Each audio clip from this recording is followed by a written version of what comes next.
Hello, all. Are we good and good? We're gonna do this one more time because remember, we'll put it do without the music of it though. Another counting is good though.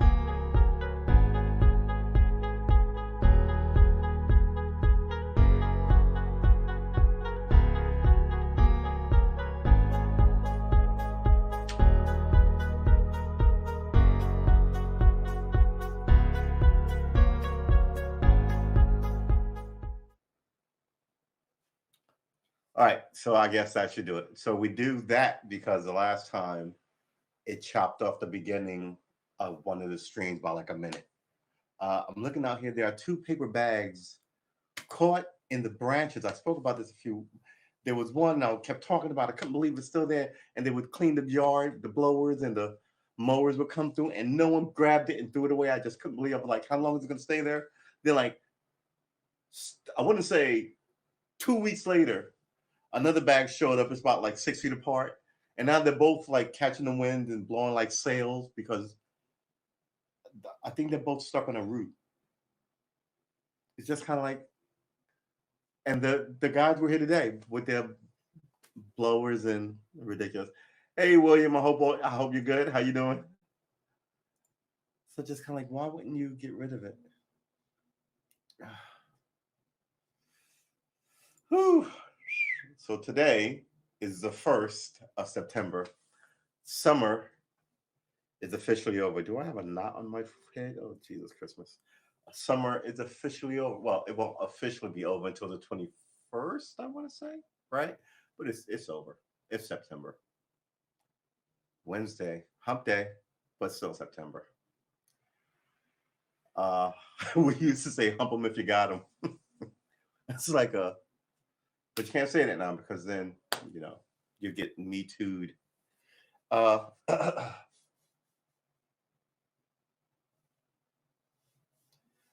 so let's start it. The story that caught me today, let's pop this up. Hold on. I need to, well, I could use this. Let's do that. All right, fine. Excuse me.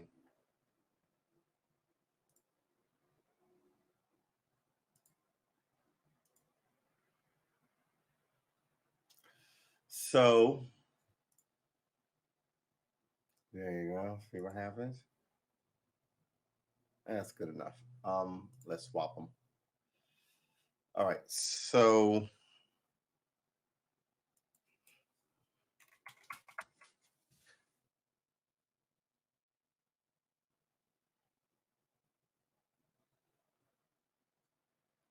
hard fire. Okay, boy. She's a White House official. That this makes it sound like she's a current official. Purdue Farm is dissolved, and Sacklers paid 4.5 billion to settle opioid.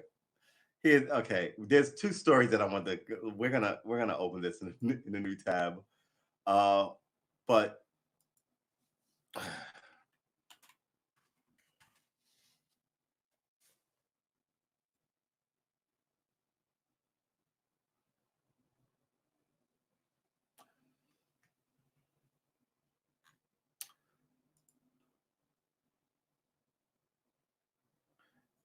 what am I looking for here?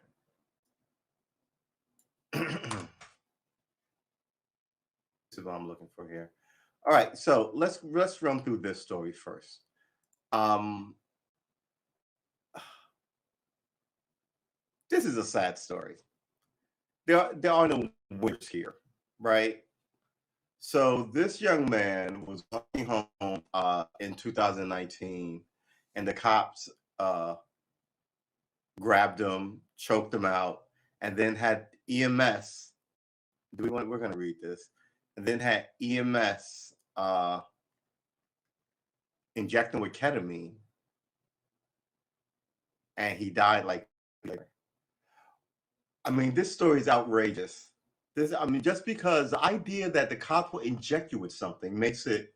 I thought choking the guy out for almost 9 minutes on a city street in front of a group of people and a child while you knew you were being recorded and sneering at them was a ballsy ass thing, right? I see so, but this is I'm like the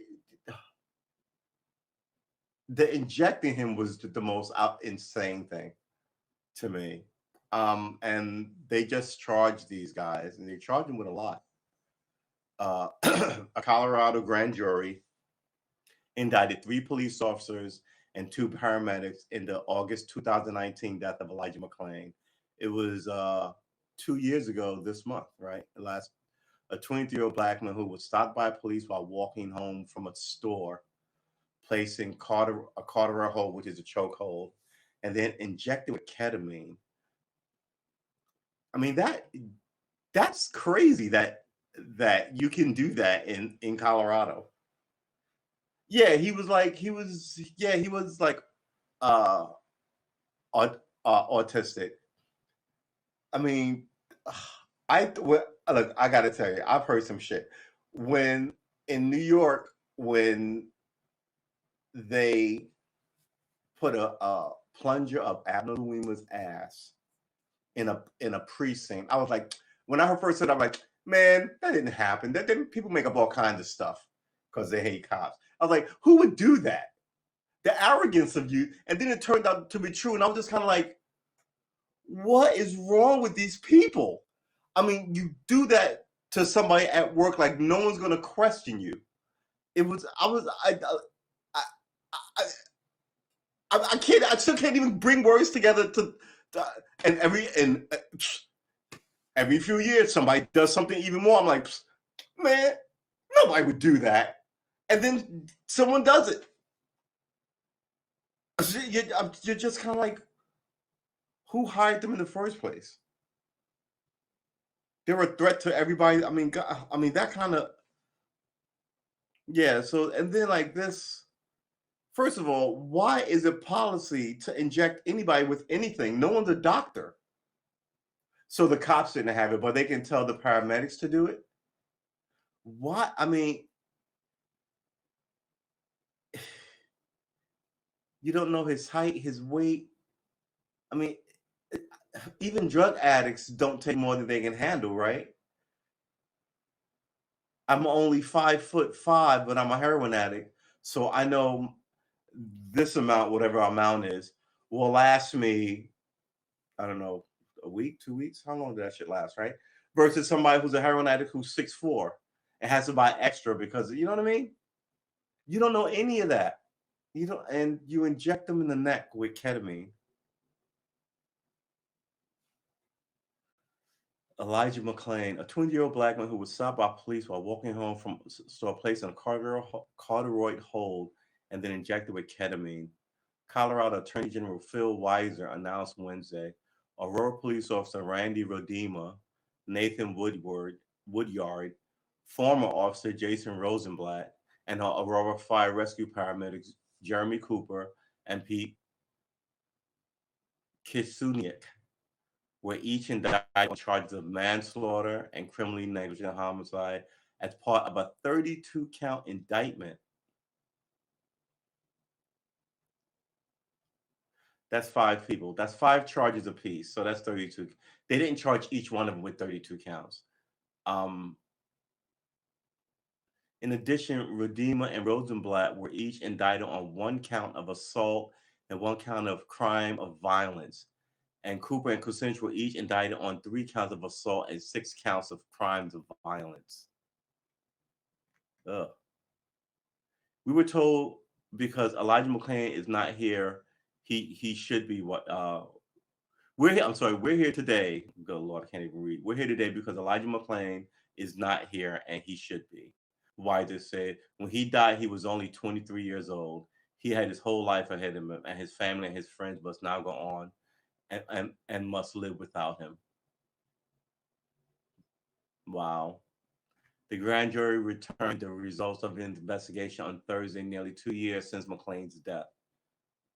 I mean, it's on fucking camera. That is the arrogance of it.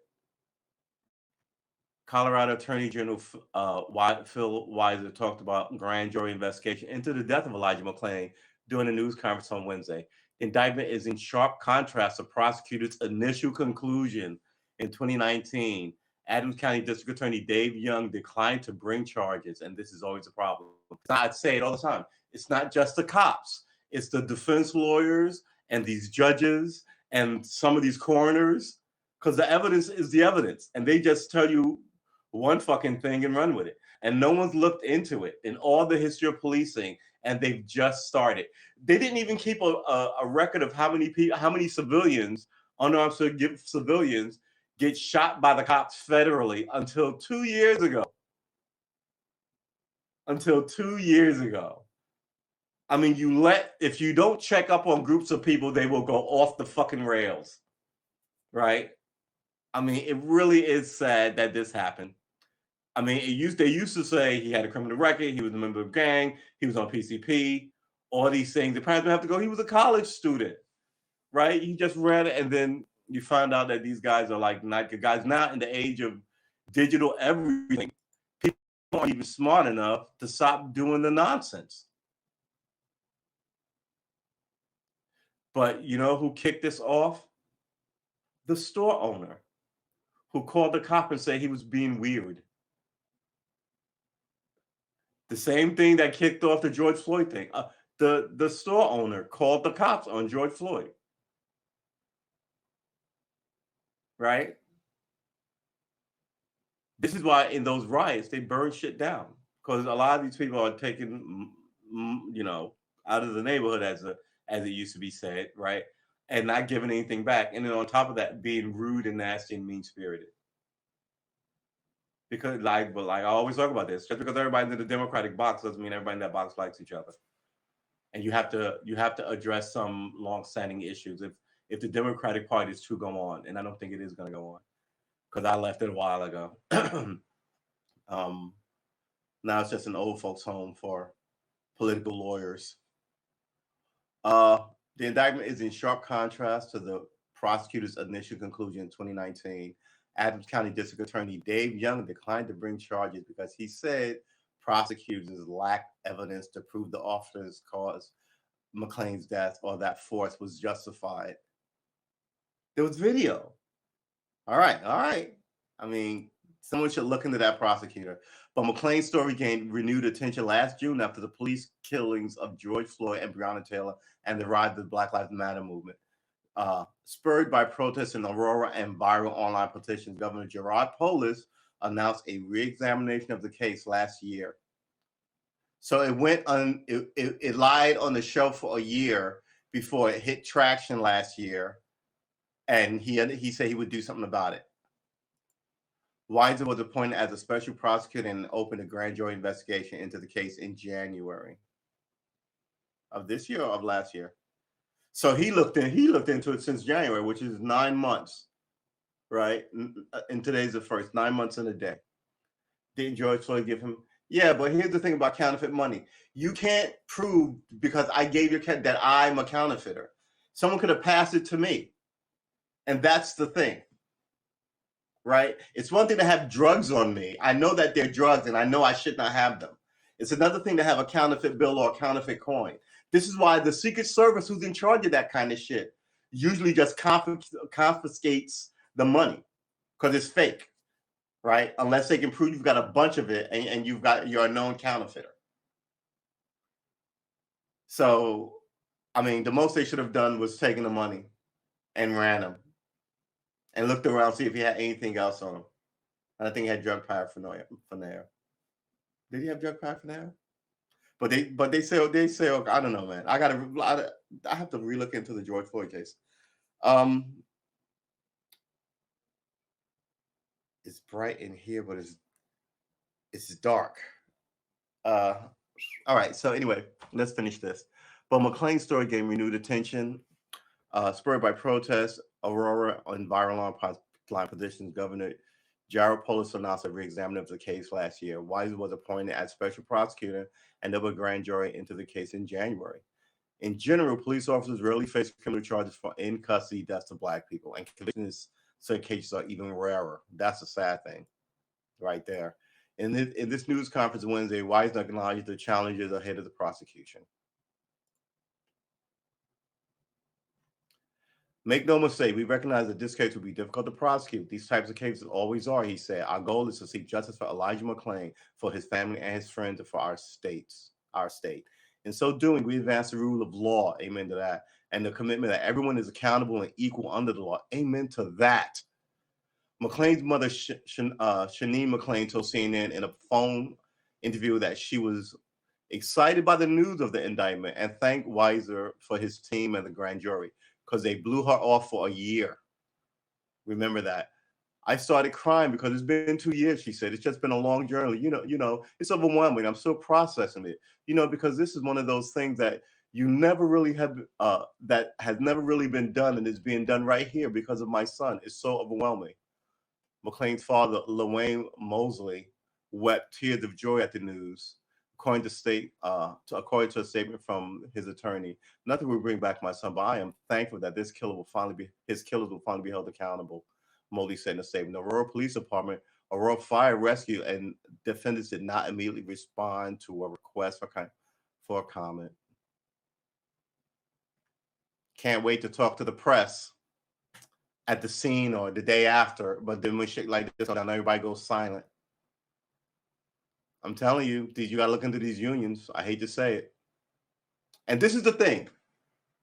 The wind is changing, and you're too stupid to change your shitty ways. So fuck you. Reap it. I'm all for changing. I'm pro-police, but you are not going to kill me on the side of the road. You're not going to do it. It's crazy. Following city rules after officer and firefighters indicted on felony charges are immediately and indefinitely suspended without pay. Good job, without pay, because they were putting people on like with pay. I've known a couple of those dudes. Didn't have to talk to like the DA for 2 months, not 2 months, 2 weeks, not 2 weeks, 2 days. Meanwhile, by then you get a lawyer, you talk to all these PBA reps who've run 1,000 cops through this drill 1,000 times, tell you all the right thing to say, and then they all get the same language. It used to be I was a fear for my life, right? That was the thing. The people were like, why you? If you're afraid, why you're a cop? Then it became it's on him, and it became he made a furtive movement. Everybody had this word furtive movement, which means this gesture. You could reach for your wallet. There's a video of a guy. The cop goes, get your wallet. He goes in my back pocket. He goes, all right, get it. The guy goes like this, and the cop shoots him. He's like, oh, dude, why you shoot me? He's like, I thought you were reaching for something. He's like, I'm telling you, I was getting my wallet. You told me to get it. We should play. I'm gonna find that tape for it. And I was like, what? It's oh my God. It's comically stupid if it wasn't bullets that kill people. Reach for your wallet. Okay, it's my wallet's in my back pocket. Okay, fine. You told me fine. There's nothing in the car, no guns in the car. My wallet's in my back pocket. All right, get your wallet. Bam! Right through the window. Why'd you shoot me? You were reaching for something. I was reaching for my wallet. Man, it's like someone wrote a comedy skit. My God, following the city of are indefinitely suspended. Aurora Police Chief Vanessa Wilson and Fire Rescue Chief Fernando Gray both offered their condolences to the McClain family. And that's humane right there. And said they will cooperate with judicial process. These fucking unions could take a lesson, right? A civil investigation into the APD and the AFD patterns and practice of civil rights violations is ongoing, Weiser said. I've been screaming about police brutality for like the last 15 years. No one gave a fuck. Now that I'm out of the movement, it looks like they're trying to fix it, and I'm happy for it.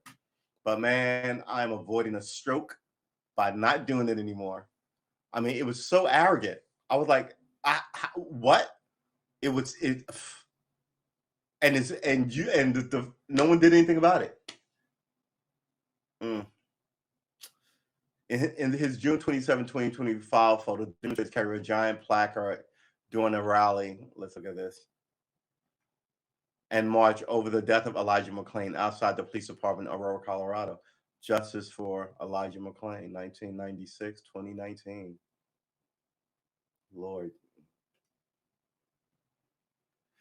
McClain's final moments have previously been described in the form police in a form of police body camera footage and a 157-page independent investigation funded by the Aurora City Council. Like those documents, a 24-page indictment details the events of August 24th, 2019, and also received a call about a person wearing a ski mask. The officer confronted McClain, a massage therapist, musician, and animal lover, who was walking home from a convenience store carrying a plastic bag of iced teas. The officers tried to physically restrain him, leading to a struggle, the indictment states. I'm an introvert, McClain said in the video recorded by body-worn cameras after officers confronted him. Please respect the boundaries that I am speaking. Relax, an officer said at one point, or I'm going to have to change this situation. See that? I mean, fuck him. Or I'm going to have to change this situation. I'm going to do whatever. Shut up while I do whatever I want to you. I mean, and then they lie on all this documentation. And it's the history. That's why it's arrogant, and somebody needs to fix it. McClain, who had earbuds in his ear, told officer he was trying to stop his music so that he could listen to them. During the struggle, one officer said, he just grabbed your gun, dude. Really? Well, I would charge him with, man, one officer told McClain that we will bring my dog out. He's going to bite you if McClain kept messing around. During the struggle, the officer twice placed McClain in a corduroy control hold in which an officer used their bicep and forearm like this to cut off the blood flow to the subject's brain. The indictment said McClain briefly lost consciousness. The indictment states, but continued to struggle with officers after waking up. They put him in handcuffs and held him on the ground despite repeated pleas that he could not breathe, the document states. Cooper and Kucinich, Aurora Fire Department, then arrived at the scene and diagnosed McClain with excited delirium, a controversial diagnosis that describes violent agitation. Neither paramedic checked his vital signs, talked to McClain, or touched him before making the diagnosis, the indictment states. They then inject McClain with a dose of the sedative drug ketamine based on estimates that he was 200 pounds. In fact, he was 143 according to the indictment. They overdosed him. My God. By the time he was placed on the gurney, Mr. McClain appeared unconscious, had no muscle tone, was limp, and had visible vomiting coming from his nose and mouth, the indictment said. It's on everybody's body camera. Officer Rodema said he heard McClain snoring, which can be a sign of ketamine overdose. The paramedic found he had no pulse and was not breathing, performed CPR. He never regained consciousness and was declared brain dead on August 27th. The indictment states his life support was then removed and he became an organ donor. So that was the 27th. When did this whole thing go down? August 23rd, I think it said. This is on everybody. August 24th. So he lost consciousness after they injected him. And then he lingered for 3 days before they cut they declared him brain dead and took him off life support. Indictment differ on causes. The indictment differs most clearly from prior documents in regards to the officer and the paramedics' action having been caused his death. Of course. I mean, you OD'd him. Don't say it's nobody's fault if you OD'd him, right? And there was a bunch of you. I never understand how a bunch of people can't take someone to the ground and then cuff them without killing them. I've done it 1,000 times if I've done it once. And some people fight you, right? Then you get them up, they kick you, you take them down again. Then you hold their legs, another car comes over, you put leg restraints on them, and then you hop to the car. If they spit on you, put them down again, you put a hood on them. But nobody wants to be spit on. And then guys get violent. But if they knew you're not this bullshit comes with the job. Maybe I'm just too opposed to like ridiculous violence is what my issue is. I don't mind you like dealing darkly with a bad dude. I get that. But this is that just giddy, low-hanging fruit shit that you should have indicted a long time ago, and no one ever did. These man, don't even get me started. Indictment differ on the cause. The indictment differs most clearly from prior documents in regard to the officer and the paramedics' actions as having been the cause of his death. An initial autopsy, the coroner, conducted by the county coroner, did not determine the cause of death. What? But noted intense physical exertion and a narrow left coronary artery were contributing factors.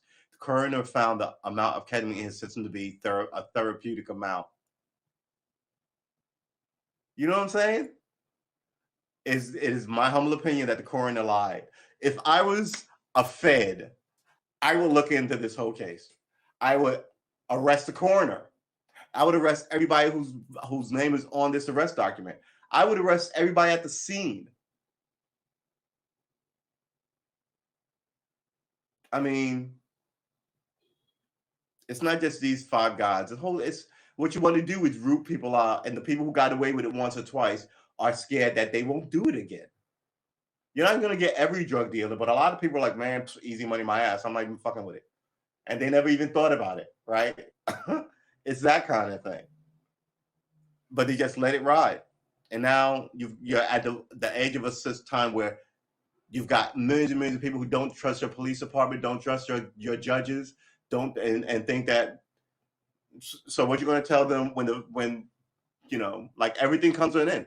What are you going to tell them when like it snaps or breaks or the last straw that snapped the camel's back or whatever, right?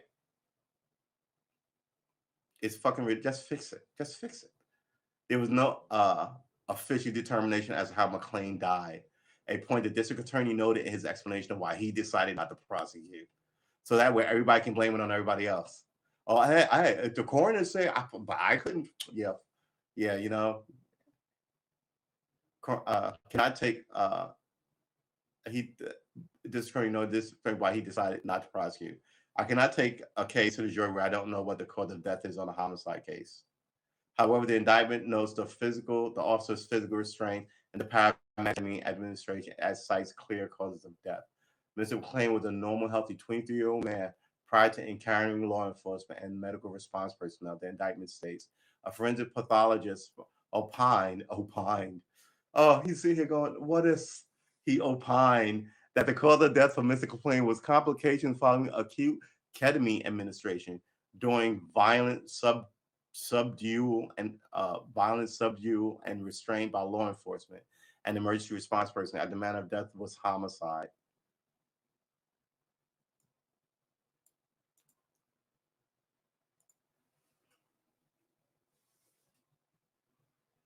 Jose states in one opinion.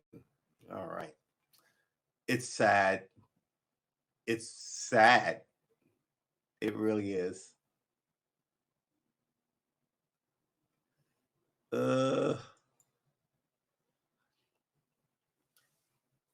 I mean, talk about.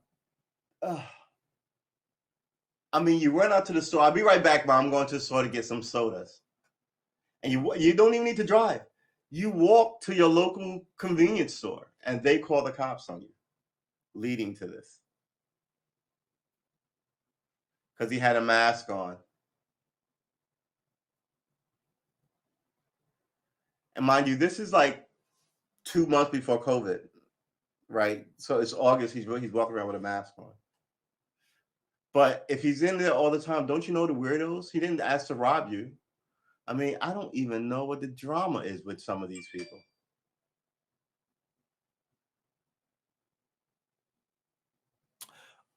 And then there's these people. We're not even. Are we even gonna? I don't think we should. Let's close this. Oh my God, this is gonna be a long one. Do we even wanna? The Purdue Pharma is dissolved, and Cyclos paid $4.5 billion to settle opioid claims. The ruling in bankruptcy court caps a long legal battle over the fate of the company accused of fueling the opioid epidemic and the family that owns it. They destroyed tons of families. They get $4 billion. All the people on the thing get either, what was it, $400 or $4,000. These people paid no price. place is so fucking corrupt. It's ridiculous. Purdue Pharma, the maker of a highly addictive painkiller OxyContin, was dissolved on Wednesday in a wide-ranging bankruptcy settlement that will also require the company's owner, member of the Sackler family, to turn over billions of their fortune to address the deadly opioid epidemic. They have so much money. $4 billion is not going to change their flow at all. They should have been left with $50 million each. I mean, the arrogance of these fucking people.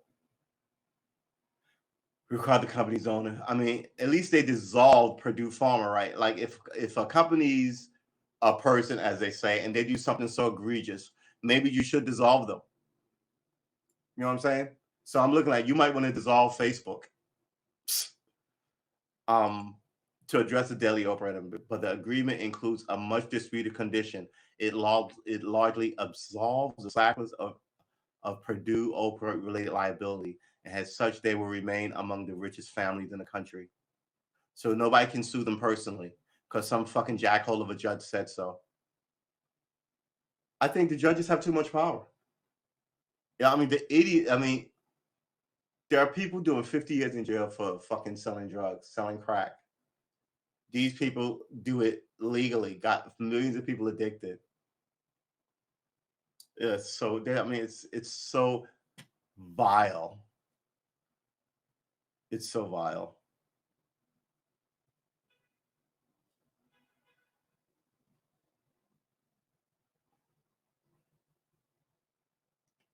But the agreement includes a much disputed condition. It largely absolves the Sacklers of Purdue opioid-related liability, and as such, they will remain among the richest families in the country, which is bullshit. Judge Robert Drain of the U.S. Bankruptcy Court in White Plains, New York, provisionally approved the plan. What the fuck does that mean? Provisionally approved plan, saying he wanted modest adjustments. The painstaking negotiation plan will end thousands of lawsuits. There goes your day in court, brought by the same. I mean, all the shit you should have a right to, you don't have a right to. It's on the whim of some fucking. I mean, it's people are insider trading who are fucking senators. You wonder why Afghanistan was a giant fucking shit show. The people in charge are not serious. The painstaking negotiation plan will end thousands of lawsuits brought by the state and local governments, tribes, hospitals, individuals to address the public health crisis that led to the death of more than 500,000 people nationwide. The settlement terms have been harshly criticized for shielding the cycles. They are receiving protection that is typically given to companies that emerge from bankruptcy, but not necessarily to owners who, like the cyclists, do not themselves file for bankruptcy. Several states were preparing to file an appeal as soon as the judge approved the settlement. Good, they're going to appeal it because that sounds like bullshit. In exchange for the protection, the cyclists agreed to turn over $4.5 billion, including federal settlement fees paid in installments over roughly 9 years. Those payments and the profits of a new public benefit drug company rising from Purdue ashes. Those payments and the profits of a new public benefit drug company rising from Purdue ashes with no ties to the Sackler family will mainly go to addiction treatment and prevention programs across the country. So Purdue Pharma is going to be reworked as a public good nonprofit that they don't own. Those payments and the profits of a new public benefit drug company, rising from Purdue's ashes. Right, okay. With no tie, all right. What? All right. How's any of this fucking punishment? Judge, oh boy. Judge Drain delivered his ruling orally from the bench in a marathon session that ran 6 hours, meticulously working through his reasoning in the case he called the most complex he had ever faced. This is a bitter result, he said. 6 hours. This is a bitter result, he said. Bitter. He spelled out, explaining that he was incredibly frustrated that so much of the Sacklers' money was parked in offshore accounts. He said he had expected and wished for a higher settlement. So take what they have now, crash out their houses, take their passport, make sure they can't leave the country, then they can't touch that money. I don't understand what the fucking problem is here.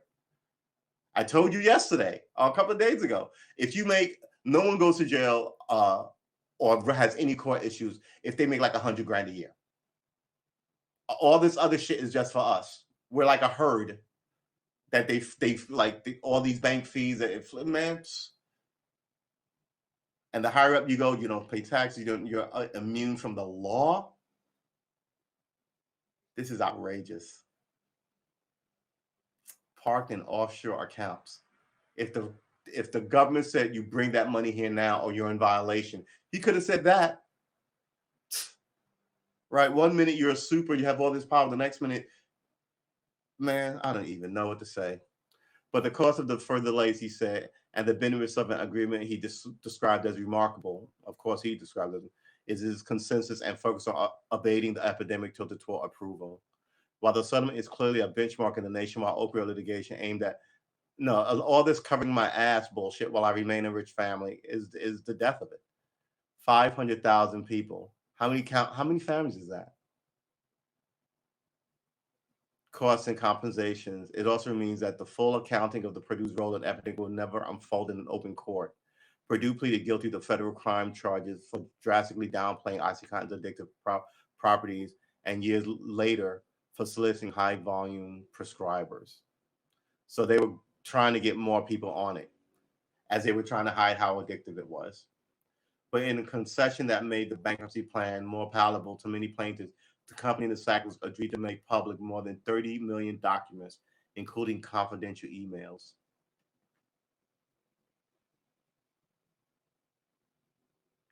Yeah, but you can't be prosecuted for what's in the emails. So no, fuck that. And it should have been turned over before the trial. I don't understand what's going on with this case, man. Just last month, Dr. Richard Sackler, a former president and co-chairman of the board, testified that neither the family, the company, nor its product bore any responsibility for the opioid evidence. That even admitting guilt, and they're getting what they want. Other Sacklers struck a more conciliatory note, saying they were horrified that a medication intended to alleviate pain had, in fact, caused pain to so many, but neither apologized nor took personal responsibility. Oh boy. I don't think anybody would say that justice has been done because there's just so much harm that was caused and so much money that has been retained by the company and by the family. Dr. Joshua Sharfstein, a professor at the Johns Hopkins Bloomberg School of Public Health, smack your name on everything, who developed a set of priorities for the opioid settlement fund. But this is what the legal system is going to produce. So at this point, the question becomes, how can those resources be used effectively as possible? A majority of state and other plaintiffs supported the plan, reasoning that if the best that a majority of states and other plaintiffs supported the plan. Well, yeah, you're not going to get 100% of anything. Reasoning that if the best that it is best to help pay for the problem, then only that has only grown worse under the pandemic, with a record number of opioid overdoses deaths last year. Forever 26. Destiny Clinowitz, Jacob Gates, Wendell Baptiste.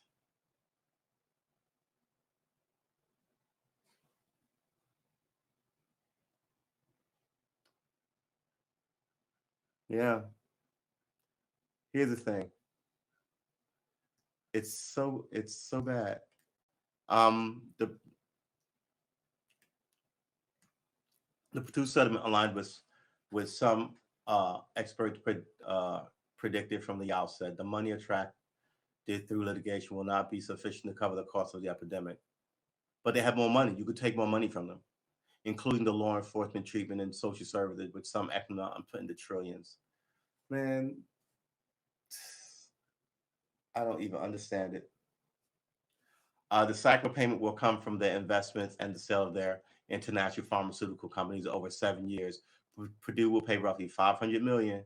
Anticipated profits from the new company drug, including OxyContin, will provide additional funds. State will get money from National Opioid Abatement Trust, which they will distribute to their local governments. Native American tribes have their own fund. Another fund will compensate 130,485 individuals and families of those who suffer from addiction or die from the overdose, an amount ranging from 3,500 to 48,000. Guardians of about 6,550 children with a history of neonatal absence and syndrome may each receive 7,000. Wow, this is so appalling to me.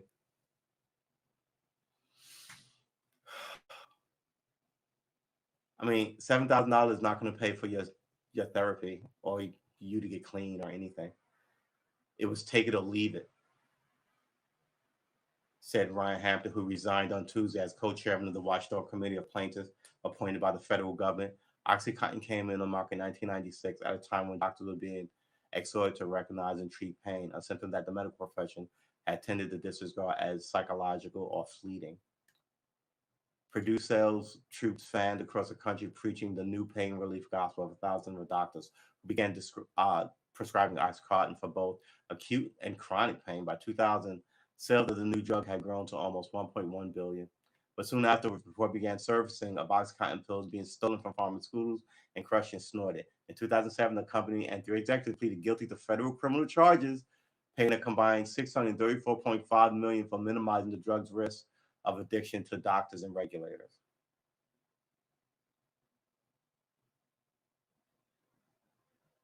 The executive pleaded guilty.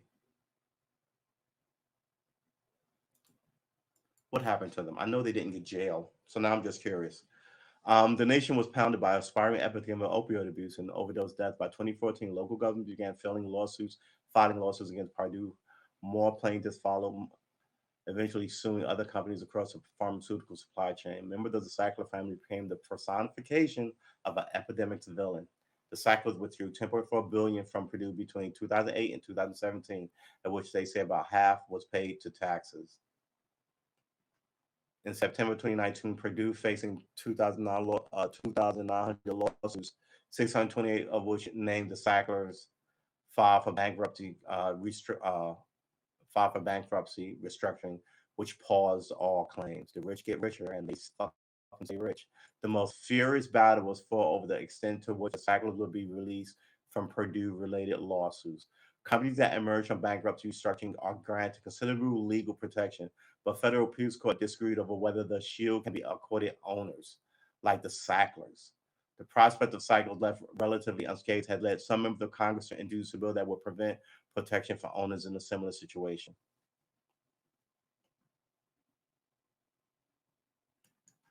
The settlement does not preclude criminal prosecution, but realistically, says prosecutor, those cases are difficult to prove. Really? This fucking legal system is a joke. Um, I don't know if we have to read the rest of it. It just it's gonna get. It's only three. It's like 5 paragraphs. Ugh. All right. Well, there you have it. Um, yeah, man. It's dark, right? I mean, there is no way you could get away with writing your own terms if you broke the law. 500,000 people. Woo. Excuse me. Oh man, I think it's gonna rain. It's getting all that tincture color.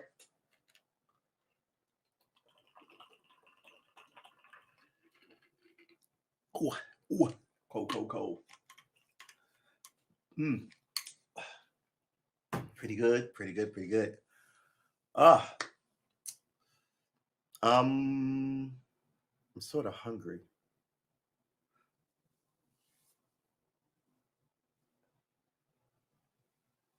Stop eating in here because, like I said, I've been battling ants.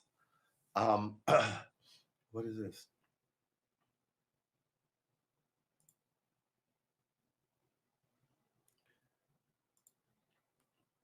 Yeah, so, ugh, ugh, hoo, hoo, hoo, hoo, hoo.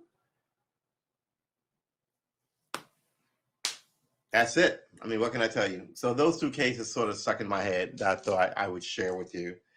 Um,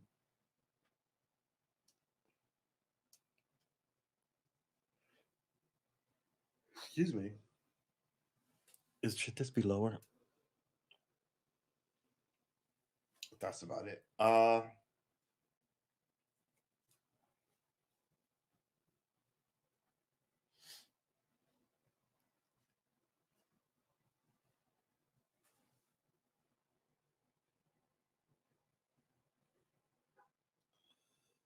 Three officers. Taliban promises tolerance.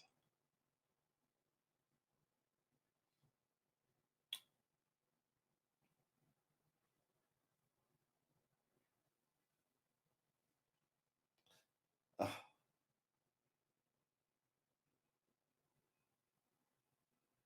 there was another shooting at a high school, and the gunman is on the loose. But the people in the high school, I'm assuming, know him. I think he shot multiple people.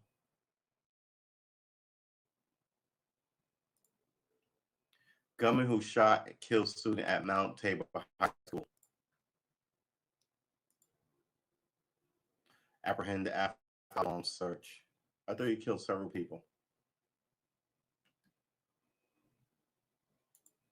One student was killed in a shooting at Winston-Salem High School Wednesday afternoon. Authorities believe the shooter is believed to be a fellow student. I told you people knew him. Have been taken into custody. Who shot him? Uh, Tommy Smith did. Right. Okay. Somebody gives us Tommy Smith's phone number. We're going right over there. Winston-Salem Police Chief Katrina Thompson fighting back tears told the news conference that Mount Tabor High School went into immediate lockdown as emergency responders, sheriff's deputies, and police officers arrived just after noon to search for the subject who she said was believed to be a student at the school. The injured student was taken to a local hospital where he died. They made it when I first heard. They made it sound it was multiple shootings. They called it a mass shooting, but I think they just meant that because it was in a school. I mean, look, man, guns are freaking every place. I hate to say it.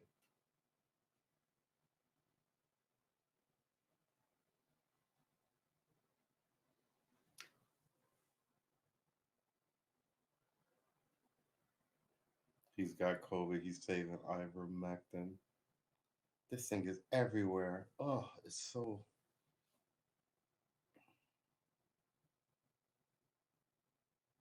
The last soldier to leave Afghanistan. They know who the last guy on the plane was. All right, Jim, cut the lights out. Get over here. Everybody's screwed up, but no one's being held accountable. This is the problem. This is why people are angry. We know people screwed up, but they really fucked this whole thing up. Reuters, everybody. Do we even want to? Everybody screwed up. Blame game. Everybody screwed up. Blame game begins over turbulent U.S. exit from Afghanistan. A week into the evacuation from Kabul. First of all, who is this picture? U.S. Defense Secretary Lloyd Austin, Vice President Kamala Harris, Secretary of State Anthony Blinken, and National Security Advisor Jake Sullivan listen as President Joe Biden delivers remarks on evacuation efforts and the ongoing situation in Afghanistan during a speech in the East Room at the White House yesterday. He gave that speech at like 3 in the afternoon. My God, like it's Florida. I want to be in bed by 6, so let's go have dinner. It's almost 2:30. Ugh, for God's sakes. A week into the evacuation of Kabul, the U.S. military was forced to take drastic steps, stop all flights from Hamid Karzai International Airport for 7 hours because there was nowhere for the evacuees to go. For months, military officials had urged the U.S. State Department to convince other countries to take Afghans at risk from Taliban retaliation. They had largely failed to secure agreements with other countries, prompting officials across the U.S. government rush to try to find space for these evacuees. Oh, 60,000. Yeah, that's not going to come back to bite you in the ass in about 15 years. Yeah. All the people who did this will be dead. How old is well, not Kamala Harris, she'll still be alive. But how old is Biden? 80? How old is Pelosi?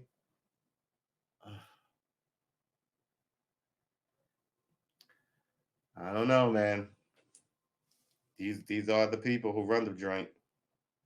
When it's all fuckery, how come no one's ever to blame?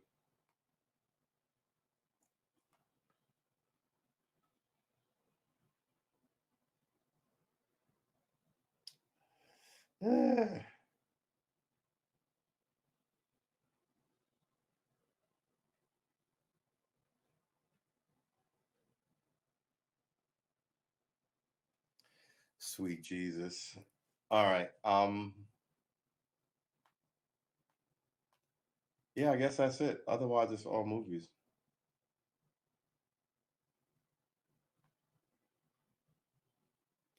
We're going to talk about movies. Analysis. It doesn't look like Gavin Newsom is leaving politics anytime soon. That's the problem. He should. If you lose, go do something else.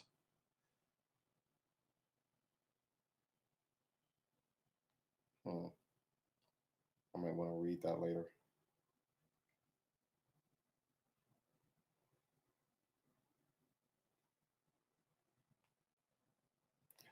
All right. So, from childhood to tragedy, Prince Philip rose to becoming a history making royal consort. the royal consort.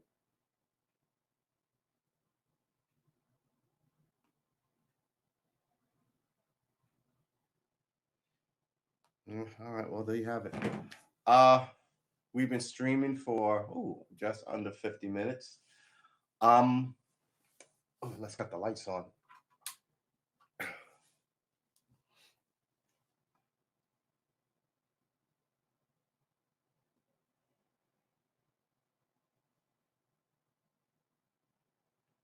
Taliban said it has surrounded Afghan resistance fighters. Calls for peace. Yeah, there's maybe 500 of you, but there's millions of them. That shit's over. Um, when sunset? Sunset will be at 7:32 p.m. today. When sunset tomorrow? Sunset tomorrow will be at 7:31 p.m. Pretty freaking good. All right. I guess that's not gonna try to. You put these phones on these little charges and then nothing happens. You gotta move it around. There you go. All right. So, what have we learned, boys and girls? That the environment is screwy, and people in charge play games, and then you know those who are not in charge just have to act like we didn't see it. With Afghan retreat, Biden bucks foreign policy elite. Oh, really? That the tone you're taking on it?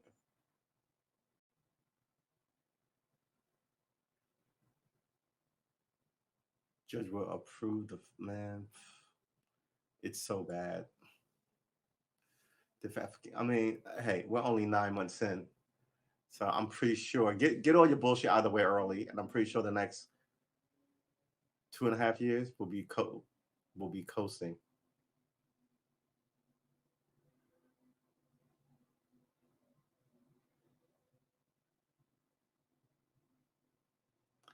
I won't use your pronouns. Virginia high school teacher. Virginia High Court rules for teacher who won't use transgender student pronouns. Yeah, I mean it gets a little. I demand you do this for me. Um, you shouldn't insult the kids, but at the same time, you shouldn't have to fucking play this game either. Yep, that's the way the cookie crumbles, people. Don't call it what we used to say. Don't call anybody out their name. You know what that means? Like if out their name is essentially insulting somebody or cursing somebody. If I called you stupid or whatever, that's calling you out your name. So just don't do it. But all this other stuff, can Tolo, Afghan's leading broadcaster, survive the Taliban?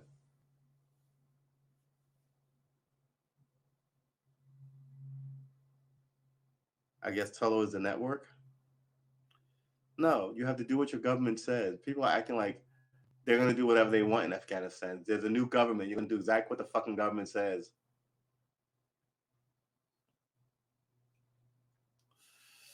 I'm not even going to look up sports. I'm not even going to do it. All right.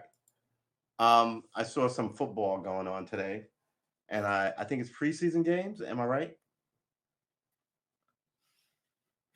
So anyway, we may end this one early, probably at the 1 hour mark, which is in a few minutes because Don't really have anything else to say, and I'm slightly hungry. But yeah, that Elijah. Yeah, did you hear that? Thunder, crack a boom, crack a boom. I love it. Uh, I'm gonna I'm gonna settle in. Um, I'm not gonna open the. Well, I'm gonna keep this one open. But it's about to rain. Is it raining now? It is raining now. Everything's wet. All right. Uh, see what happens when you're reading the newspaper? Um, there are no other stories to tell you about. Yeah, I looked up Harry Addison. I used to like him. Oh well. Cecil V. Let's close. Oh well, we're not streaming it. Well, there you have it. We'll just leave that open. Um, that's all. That is all. I haven't played the guitar in about 5 days because I've got this other thing happening here that I gotta chase down. But I think it's been good because what I need now is I have to learn. I realize that I haven't learned a little music talk. I haven't learned the scale, the A scale. Right. I should know all those scales. Uh, but I don't know. I don't even know one. I don't expect to know them all in a day, but I don't even know one. Whew. So we're gonna work on that Saturday evening. I was also thinking about making Saturday evening a social show with more people, right? But then I would have to adjust the other room, which wouldn't be a giant thing. I'm taking off my socks here, which wouldn't be a giant thing. Um, but it's still COVID, and I don't want any parts of the whole thing. Even though I thought I had it yesterday, I thought I was sick yesterday. Turns out I wasn't. Woo! But I thought I was, because it prompted me to look up the symptoms, right? And the symptoms is like sore throat, runny nose, right, coughing. I wasn't doing. I had a runny nose, right, and I'm like, am I being paranoid? So, but I'm not around anybody. But it's everywhere, and it's going to be around for a while. I believe it's going to be around for a while. Just my humble opinion. Um, and when I say a while, I don't know how long a while is. Uh, so yeah, beware, young Boy Scouts and Girl Scouts. A lot of this is just how we as humans get down. You know what I mean? Every now and then, there's a bug that comes around and wipes a bunch of us out. I saw that. There's a there's a there was a piece about it on NPR. We can't play that thing, but maybe we can read some of it. NPR. Here's the thing about that. Hopefully, 20 not 20 years, but like 150 years from now, you had to have that moment, right? So you could just get it out of the way. There's going to be all women thing to the moon, have that moment, get it out of the way, right? Then as history goes on, it's not a thing. I'm sure in prehistory, people are like, are you really going to let her go out on the hunt with us? Right. And then after that, people are like, no, I guess you did all right. So then you have women who were hunters with the men, right? It sort of just makes sense that that's how it will go down. But the first, you got to get the first one taken out. One student was killed in a North Carolina shooting. Uh, Easy to talk smoke. Way to go out on the limb. We demand that you protect Afghan journalists. PR, radio, music, news. Okay, fine.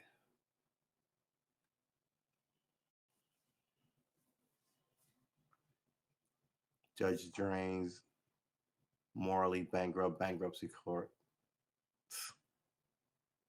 One student was killed. Two bipartisan senators joined forces. Firefighters report progress. Okay, I hope so. Officer empowerments are charged. A school system closes after two teachers die of COVID. Churches are boycotting over attack targeting blacks, queers, and disabled people. Can we use queer? I thought queer was a bad word. We don't use gays anymore. See, I'm getting old. I don't even know what to call anybody.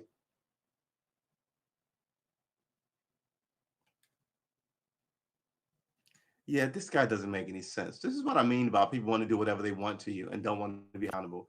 We spoke about this yesterday. So this guy gets out his truck, runs up on this TV news anchor guy, right? I'm not even going to play you the footage. So, just kind of, I mean, why would you even? He pulled over to stop the guy, yell at him.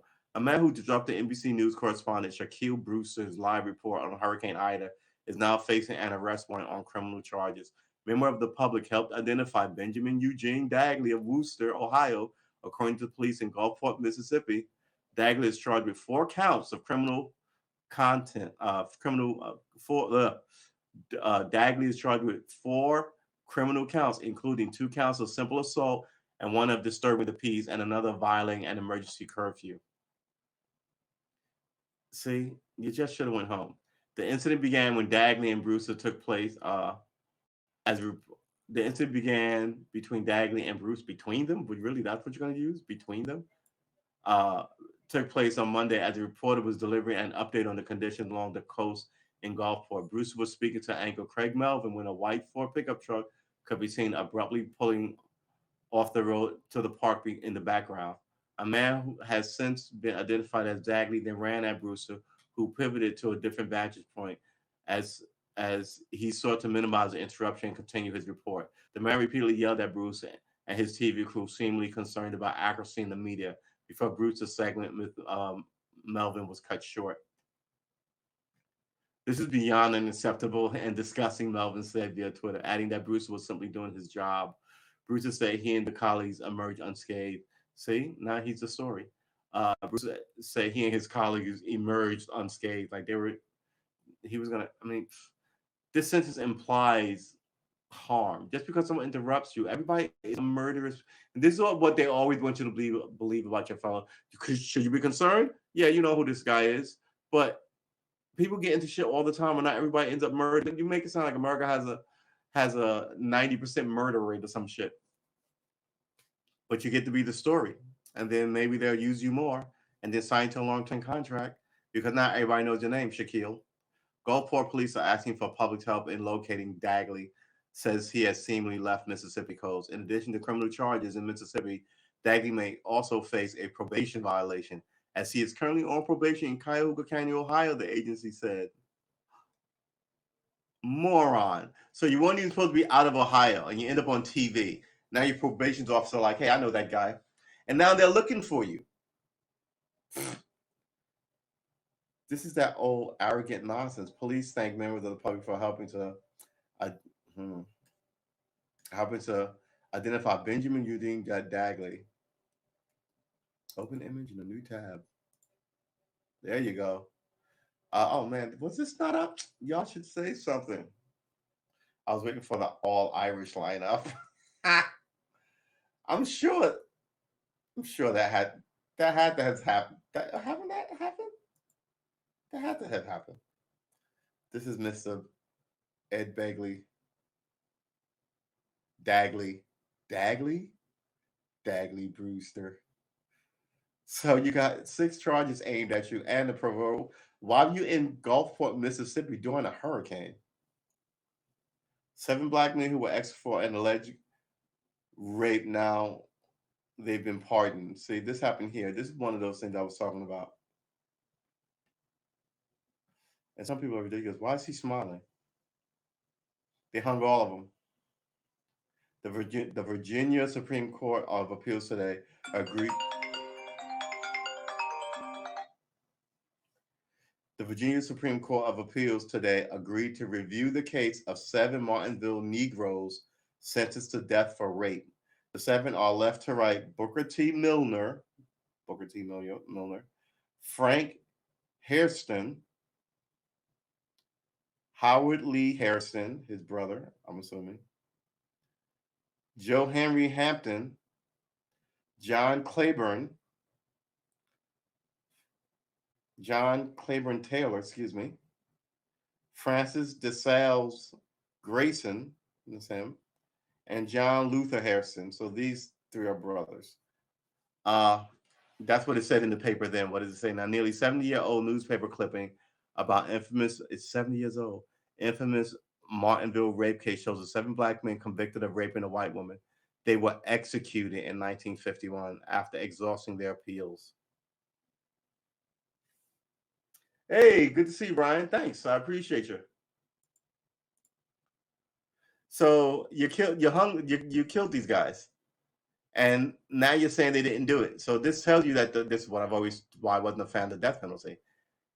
It can be used by nefarious people in government for evil. And you're telling me now that these 7 guys that you killed, who went to the Virginia Supreme Court, who just rubber stamped it so it could give this aura of justice or legality or some shit, when it was just really a government endorsed. You're just now leaving the office, dude. Go home. What's wrong with you? Go have a beer. You know what? I'm gonna have a beer for you. I'll be right back. I'm gonna get a beer, and we're gonna have it in your honor.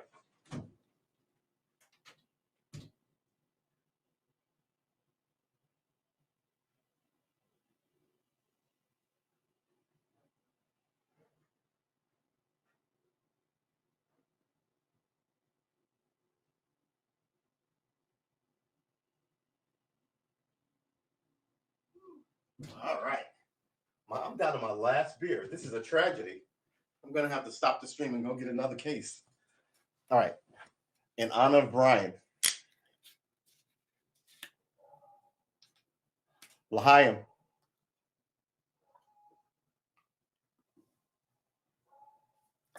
Is there anything nicer than a cold beer? I mean, seriously. Oh, that sounds good too. We like that. Nearly 7 years after their unjust executions, Virginia Governor Ralph Northam, my governor, granted posthumous pardons Tuesday to 7 black men known as the Martinville 7, who were executed for the alleged rape of a white woman in 1951 Martinville, Virginia. Northam granted the pardons after meeting with the descendants of the Martinville 7. He said the pardons do not address whether the men were guilty. Wait, what? But rather serve as a recognition from the Commonwealth that they were tried without adequate due process.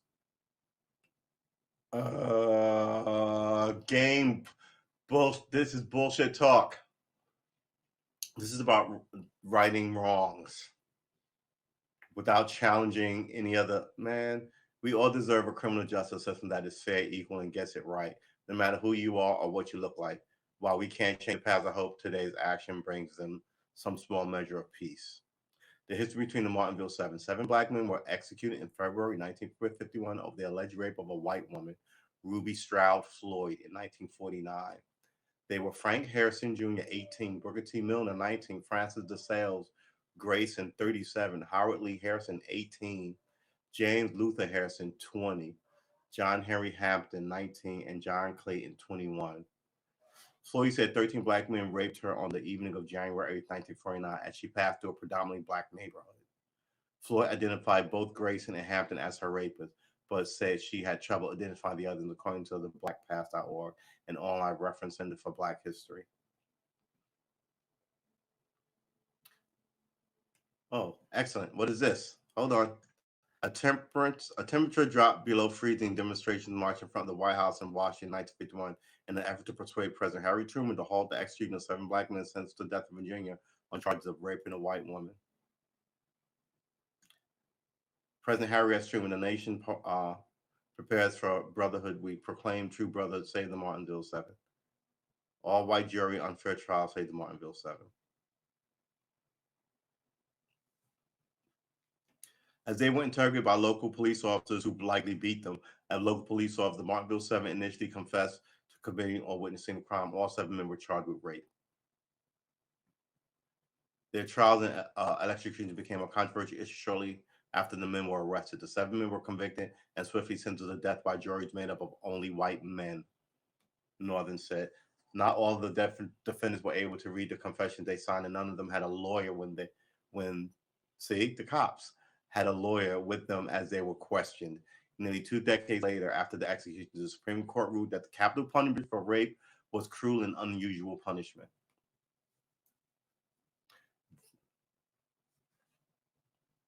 The death penalty in Virginia. Studies have shown that the defendant is more than 3 times as likely to be sentenced to death if the victim of the crime is white compared to when the victim is black. Prior to abolishing the death penalty earlier this year, the Commonwealth had executed nearly 1,400 people since 1608. All 45 of the prisoners, all 45 of the prisoners executed for rape from 1908 to 1951 in Virginia were black men. All of them, according to the governor's office. Northam had granted 604 pardons during his time in office. His office said that more pardons than the past 9 governors combined. That's more pardons than the past 9 governors combined. Pardons should not have to be part of the process to ensure a fair and equitable justice system. But unfortunately, that's been the case for far too long. Virginia Secretary of Commonwealth Kelly Thompson said in a release. See what happens? Yeah, man. It's just wrong. It's just dark.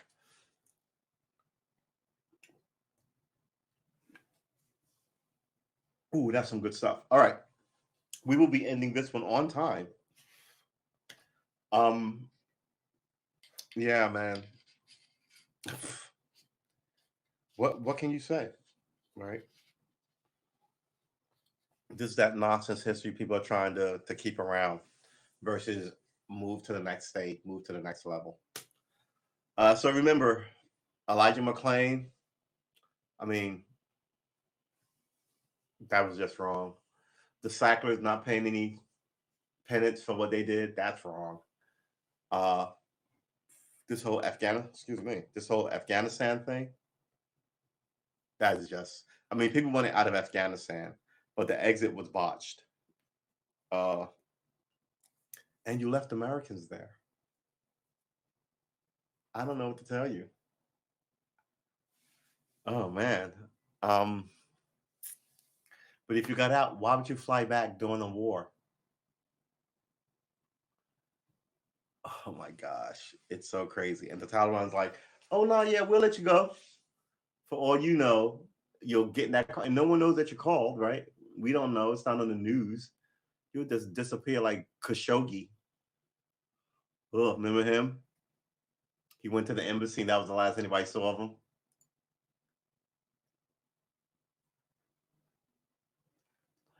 Oh, all right. Well, that's the way it works. Well, we can just stop this, right? Let's stop that. Whew. Yeah, yeah. And that crazy. Then they tried to pass off somebody wearing his clothes. Like oh look, he left. We've got video. Meanwhile, like the guy didn't even switch his shoes out. Yeah, it was such a.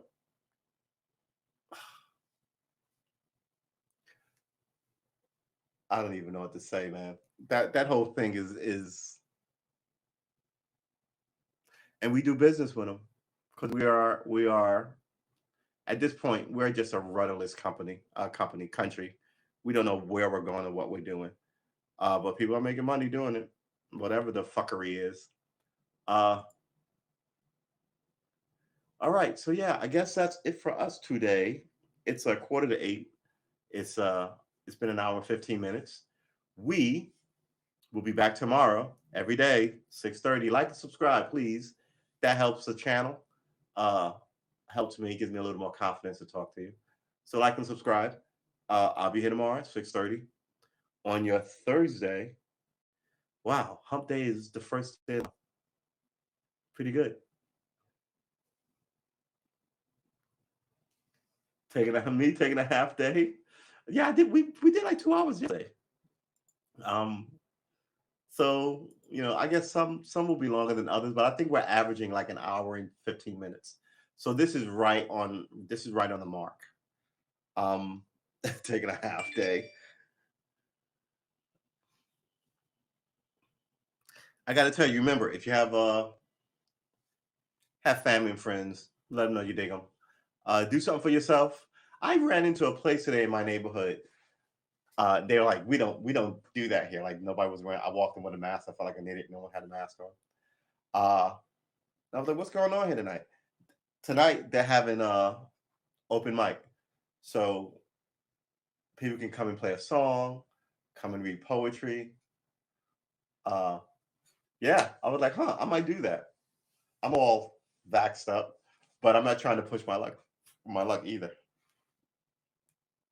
But I was thinking, maybe in a few months, that's where I'll do my breakout performance, right? I don't know. Some people don't like masks, man. I don't know what to tell you. I think it's necessary. I think it's necessary, though it's not. Well, we're not going to talk about this because we always run the issues when we do. So let's just say our goodbyes. Please like and subscribe. Thank you for coming through. Uh, I'm True S Armor, True S Armor on YouTube, True S Armor here on Haps, and I'm Karma Armor on Twitch, where we're also streaming too. I got to check those out as soon as we're off this thing. And I'll be back tomorrow. I'll sounds like something is beeping. Have a good night, William. Um, what I am gonna do, I've been trying to think about what I'm gonna do on September 11th. I haven't decided yet. I want to keep my streak going, but at the same time, I never do anything on 9/11. I won't be watching any of the footage. Maybe I was gonna just watch TV, watch Netflix, veg out, do other stuff than that. I could do other stuff and still be online, right? Maybe I will be here tonight on September 11th, but it won't be long. Maybe it will actually be 20 minutes. Let's see. So I guess I've decided to be here on the 11th, which is a Saturday. Isn't it Saturday? Yes, it's Saturday. It's next week's Saturday. Yeah. All right. So let's put this one to bed. Ladies and gentlemen, have a good evening. I hope that the remainder of your night is luscious. That's the word of the day, luscious. I was listening to this guy play Say What Happened on an acoustic. This rhythm and blues dude. And whoever did his audio, ah, it was just it was like the clearest thing I heard. I could not get over how clear the audio was. It sounded like cold water taste. It was crystal clear. It was crystal clear, but there was depth yeah, pretty impressive, man. Uh, what my buddy told me it's called melody, chord melody, and it's super hard to do. So I was like looking up that all day. I'm way over my head here. I'm like, I'm over my skis with this guitar thing, but that's fine. I like it.